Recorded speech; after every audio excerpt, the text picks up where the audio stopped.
નમસ્કાર મિત્રો, સુપ્રભાત, good morning.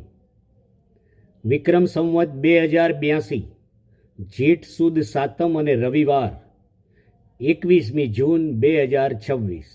આજે વિશ્વ યોગ દિવસ અને સાથે સાથે એક ઉમદા નિમિત્ત છે.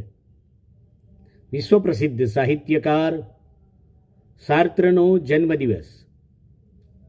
આજથી બરાબર 121 વર્ષ પહેલાં 1905ના 21મી જૂનના રોજ પેરિસમાં સાર્ત્રનો જન્મ થયો. સાર્ત્રની ઓળખ અસ્તિત્વવાદી ચિંતક અને સર્જક તરીકે છે. તેમણે નોશિયા, બીઇંગ એન્ડ નથિંગનેસ, નો એક્ઝિટ જેવી રચનાઓ આપી છે.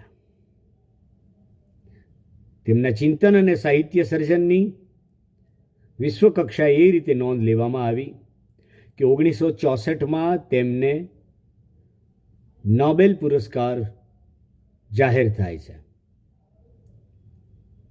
જો કે સર્જકની સ્વાયત્તતા મુદ્દે અને સર્જકનું સંસ્થાકરણ ન થવું જોઈએ એ મામલે ચિંતનશીલ એવા સાર્ત્ર નોબેલ પુરસ્કારનો સવિનય અસ્વીકાર કરે છે.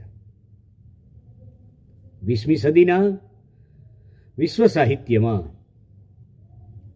સાર્ત્રના અસ્તિત્વવાદી ચિંતનનો ઊંડો પ્રભાવ છે. આવા મહાન સર્જકનું 1980માં 15મી એપ્રિલે નિધન થયું.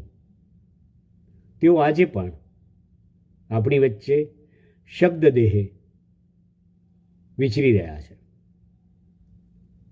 વિશ્વ સાહિત્યના અભ્યાસીઓ માટે, ગુજરાતી સાહિત્યના અભ્યાસીઓ માટે સાર્ત્ર સદૈવ સ્મરણીય છે. ધન્યવાદ.